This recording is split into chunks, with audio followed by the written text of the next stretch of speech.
Good morning, Sarah speaking here, and welcome to Gridbusters. It has finally stopped raining after about 2 days, and since it's sunny today, I've got some jobs to do. I'm going to start with a job that's a little bit overdue actually, and that is getting some linseed oil on those gates. But we also have a few other things on the cards today. The other thing I want to do today is finish off this drywalling here in the plant room. So the electricity board here in France are going to be putting the electricity meter supply here, which will be hooked up to our breaker panel. Now they have specified that they wanted to mount it on a double layer of plasterboard or drywall. They didn't want it mounted on wood or anything like that. It had to be on drywall. And I had originally put in a single layer of drywall there and painted it white, but they wanted a 2 layer. So they said, oh, you can just put a small square of plasterboard or drywall, or placo as they call it here in France, and that would be fine. But we had a ton of leftover drywall or plasterboard. I'm sorry, I don't know what to call it because half of my audience is in America and they call it, they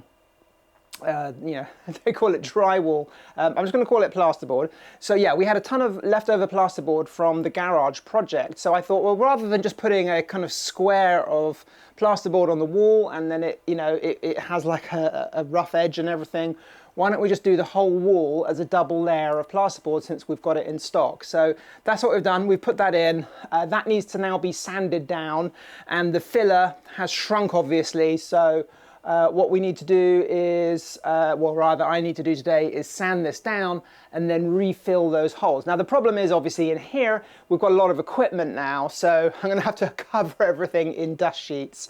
So that's what's on the cards today for the plant room. And then we move over to the garage. There's still a couple of small things to do in the garage. Here we go. Let me just put the lights on in here. The other thing that needs doing in the garage here is finishing off the painting here. We ran out of paint when we were painting the garage. Gone and got some more paint, so today I'm just going to finish that off. The other thing I want to do is get this piece of MDF here, and I'm going to screw that to the wall here and then mount the car charger. I probably won't wire the charger up today, but I'll get this board mounted to the wall. Okay, so let's get on with the work. First job, let's get this gate linseed oiled. Something's in the air. I can feel it everywhere. Every color seems to bloom, and there's light in every room. Now that you're looking up, I can see it in your eyes that lately it's been tough. But now the sun is rising. We're new people, let's be new people. There's summer. Don't let me down, down, down. Don't let me down, down, down. I wanna be up, up, up, so high. 'Cause I've been down, down, down. I've been down, so down, and I'm done. Linseed oiling finished. I only just had enough. Next job is to sand down that plasterboard in the plant room. Going to be doing some sanding here in the plant room. So I've put some dust sheets over the Victron inverter, over the batteries, over the rack as well, and the table with all the components and things on. And right, I've got the machine. I'm going to get to sanding. Always wear a hat when I'm doing sanding because nothing worse than plasterboard filler dust in your hair. So got the vacuum cleaner hooked up to the sander as well, which makes a big difference actually. So yeah, so hopefully there won't be too much dust. I have informed Dave that I'm going to be doing this in the plant room, so even though I'm going up a ladder, he does know. So yeah, hopefully I'll be okay. Right, let's get sanding. So let's start listening. Let the rain wash away the tears that keeps crippling. Now that you're looking up, I can see got the sanding done. Just need to do the secondary filling now to fill all the rest of the cracks. So I'm just gonna get that done.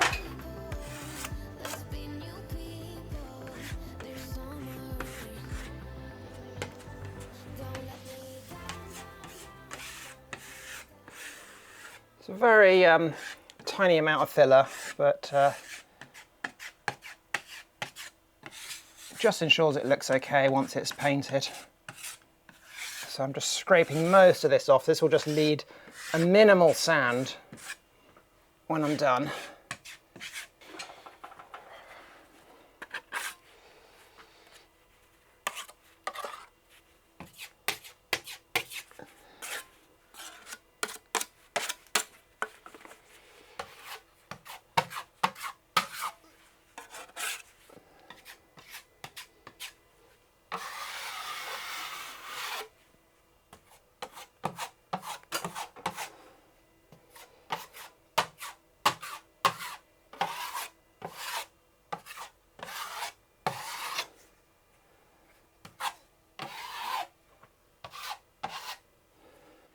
So I was in the second-hand furniture shop last week. They're called Brocants here in France.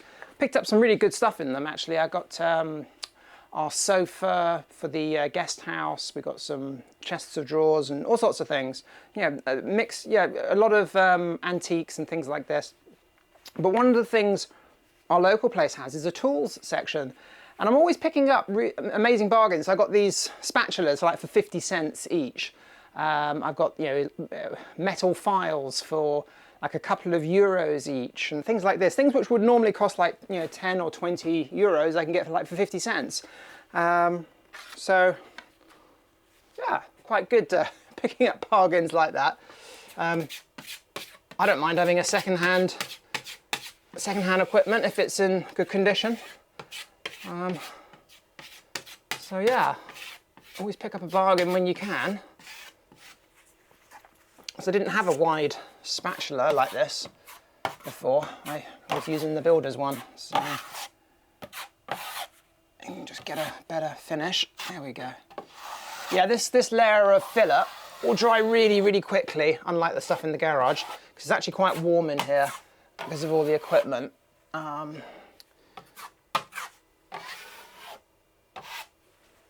So this will be dry, certainly be dry tomorrow. So tomorrow what I'm going to do is I'm going to give this a light sand down, probably just with some hand sandpaper tomorrow, and then get this painted because the electricity board's coming very soon to fit the new meter. Right, happy with that. Let's just fill all these bits at the bottom that you can't see. So I'm in the garage now, got the final bit of painting to do in here.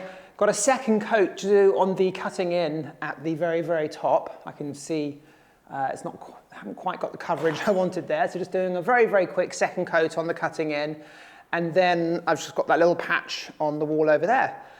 So let's get on with it. Right, so I've put some paint in the paint tray. I'm going to be going up a ladder. Dave, my husband, does know what I'm doing. I'm keeping the garage doors open. He's keeping an eye from his office. He can sort of see over to the garage. He's going to be popping over. So let's just get this second coat on. Being really careful going up ladders at the moment.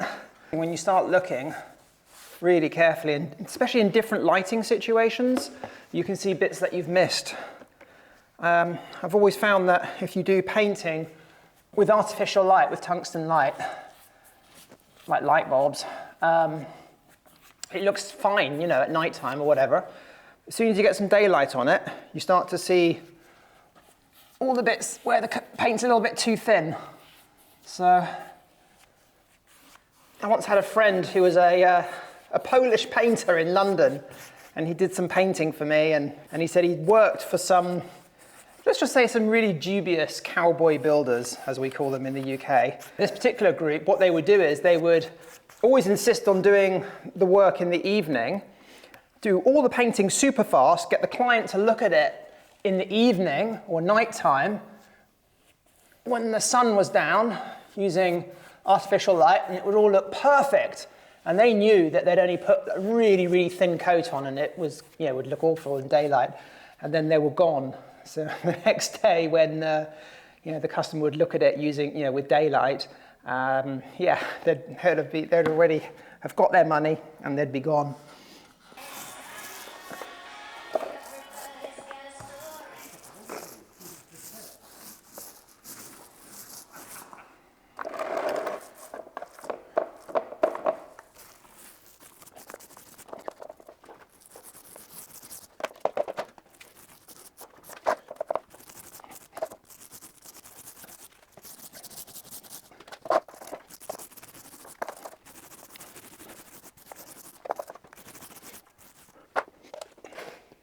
I need to make sure I save enough paint for the plant room wall.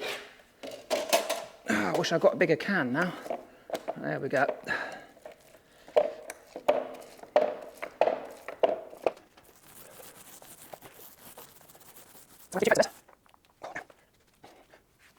I'm doing 2 coats of this because the roller was still wet after I washed it a few days ago. It's been quite cold here, so things aren't drying out. So because this is wet, I'm just doing an undercoat, or as they call it in the trade, as I found out yesterday talking to the builder, called a mist coat. Kind of like a primer. If you do 2 coats, your paint goes much further. So so this is just the mist coat, and then I'll put the top coat on probably with whatever paint I have left over from doing the plant room. So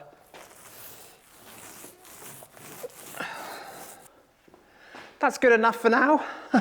So the final thing I'm going to do today is put the backing board on for the electric car charger. So the next job on the agenda today is to install the charging point for the car. I'm going to put this somewhere around here. Had this charging point for around 10 years. So it's been installed and uninstalled in various houses over the years. And I'm going to install it on this backing board, which I'm going to screw to the wall and then screw the charger to the backing board. So I have already marked out the top and the bottom where the joist is, because there is a joist going down here. So I'm going to screw into the joist. So the first thing I'm going to do is just drill some pilot holes and then we can get this screwed in.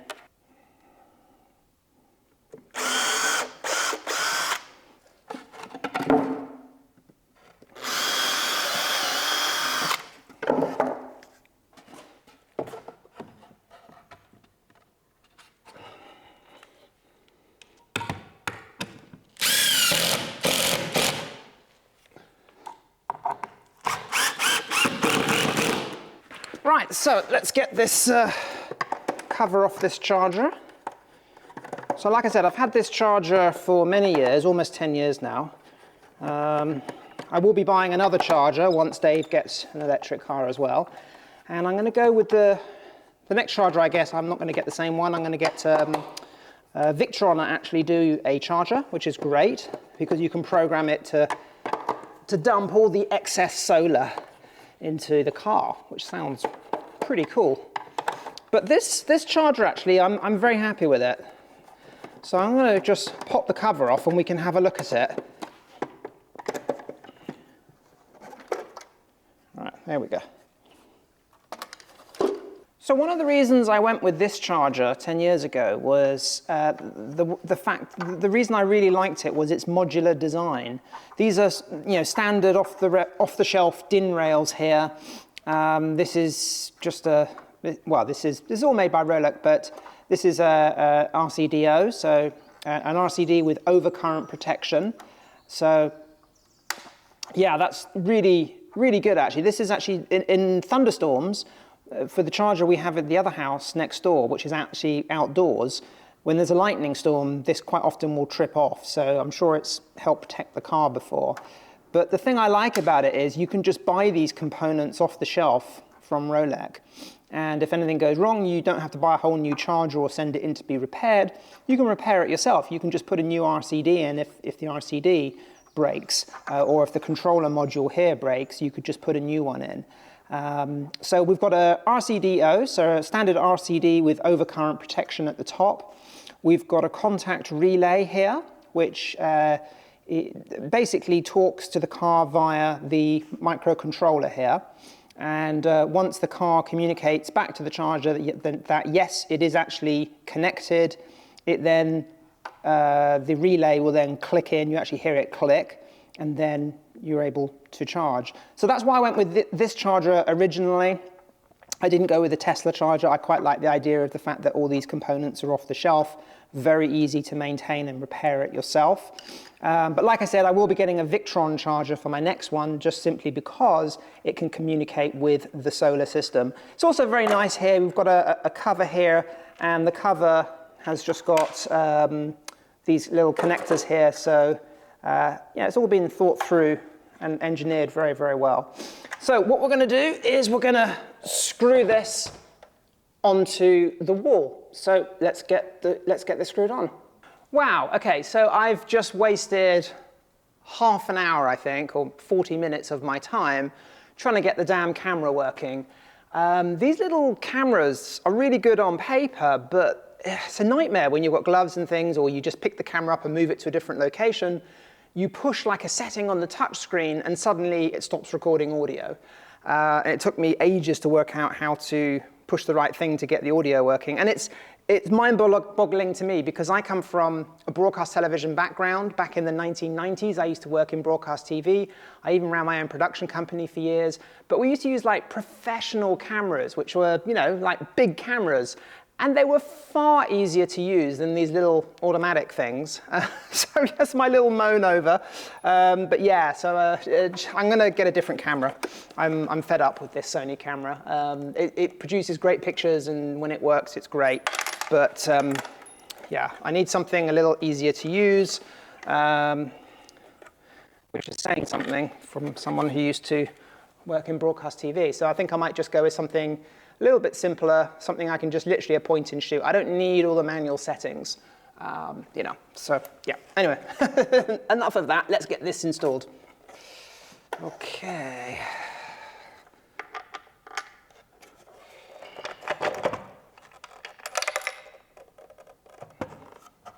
So I think I'm going to go with it around here.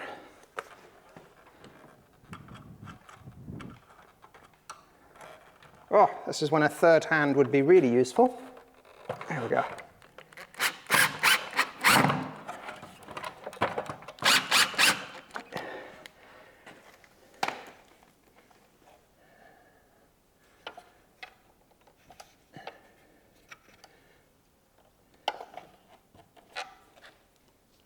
Okay, so it's gonna go around there, I think.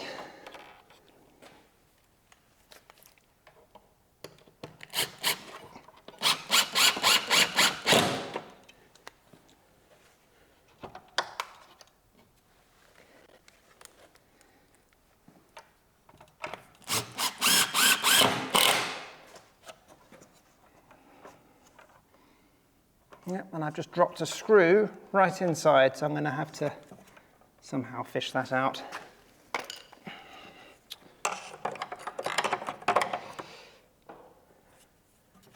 Yeah, I can just see it. Oh. Let's get this off.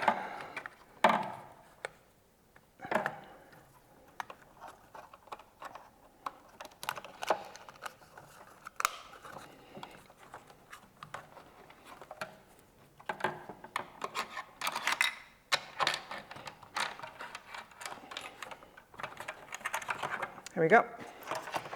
Put that back on the rail. There we go.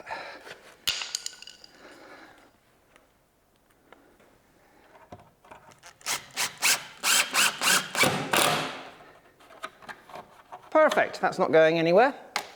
I'm just going to uninstall all these cables here.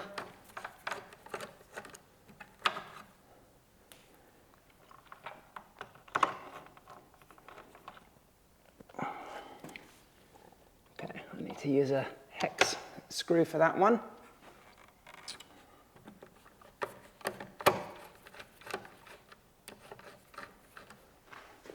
Right, so the cable's going to come up through this hole here.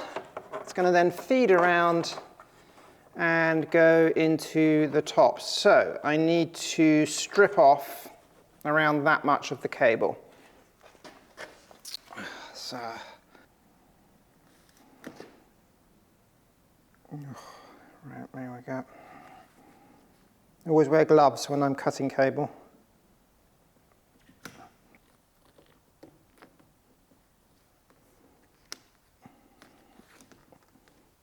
There we go.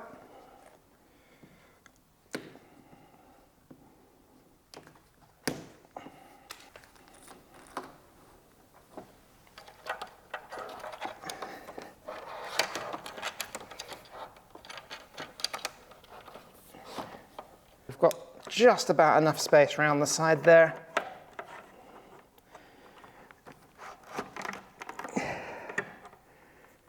The earth is going to have to go around the back.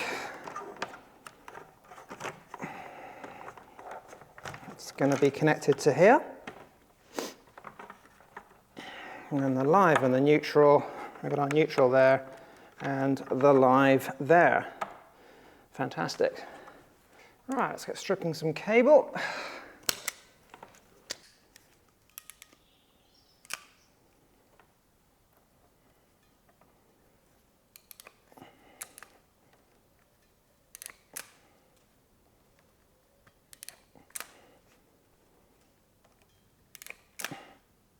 All right, that's not going anywhere.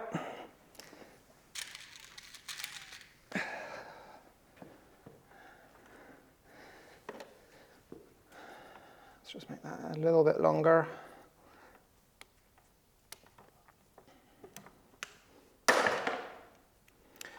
So because this is multi-strand cable, I'm using a ferrule. Not everybody is in favor of them. Let me know your opinion, ferrule or no ferrule. So the only thing with these is you have to really make sure they don't come off. I bought some Knipex ferrule crimpers because the old ones just weren't very good. There we go.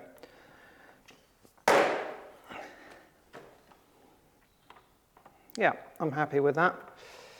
And then we've got our earth cable, which is coming down to there. Let's just give a little bit of extra slack. Always like to have a bit of extra slack just in case.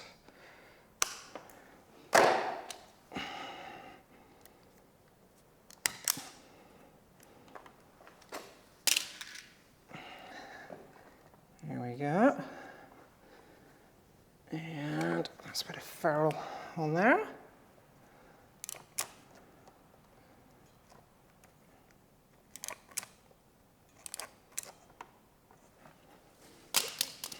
Got a little bit of cable poking through there. Let's cut that off. And there we go.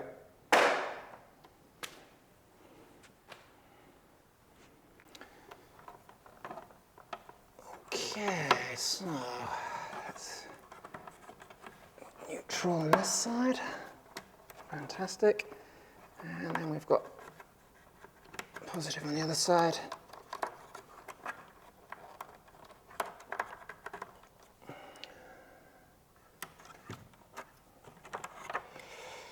I'm going to cut those a little bit shorter because they're sticking out a little bit.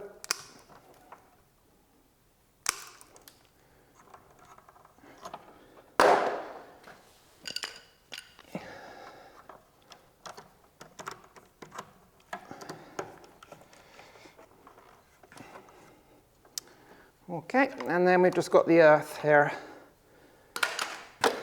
Get this screwed on.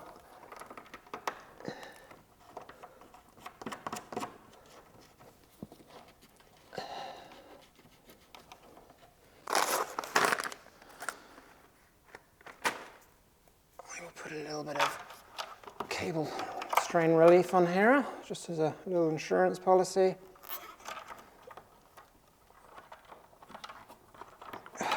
Right, so I need to open this up.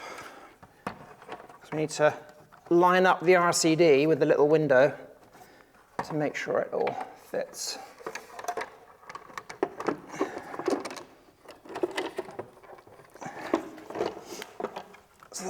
over a little bit.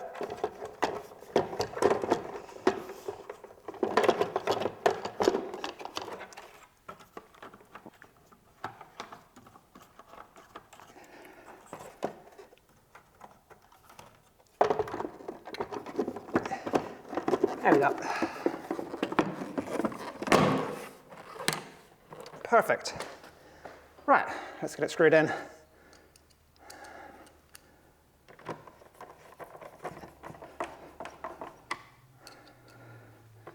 And this charger actually has a tethered cable,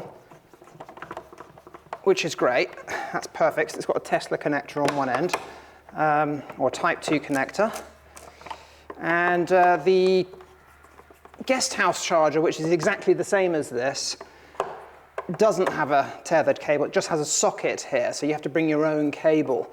And the reason we did that in the guest house is because some people, well, I mean, electric car charging ports now are becoming standardized very slowly, but certainly a few years ago when I installed it, it was still, you know, every car seemed to have a different plug on it, so that's why I didn't want a tethered cable. So people will usually have their own charging cable and they can just plug it in and charge. So that's why we didn't go with a tethered cable for that particular charger.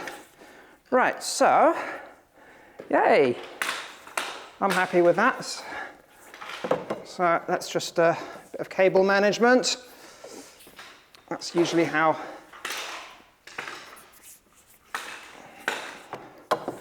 there we go. That's how it goes.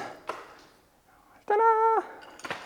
Right, it's the next day. My back was really starting to hurt yesterday, so had a good night's sleep. The final job today is just to switch everything on and make sure everything is working. So the cable from the charger is actually already hooked up to the breaker panel here. Let me just show you where it's hooked up. So I need to get some blank panels to put in here. This is the main cutoff switch for this particular board. Then we have an RCD here, and then we've got here the left car charger. I do have a cable inside the box for the second charger, which I'll be installing when Dave gets his electric car. So that will go here. The cable which we were working on earlier is hooked up to this breaker here. I put some insulation tape on it just to doubly make sure no one could turn it on whilst I was working, or I didn't turn it on myself by accident when I was working.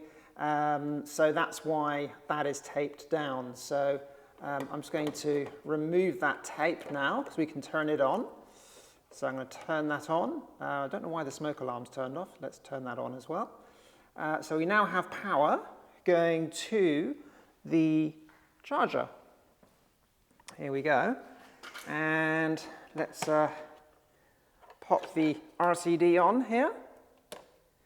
There we go. So the RCD is now on, and with this particular charger, you know it's on because it has a blue LED light has come on.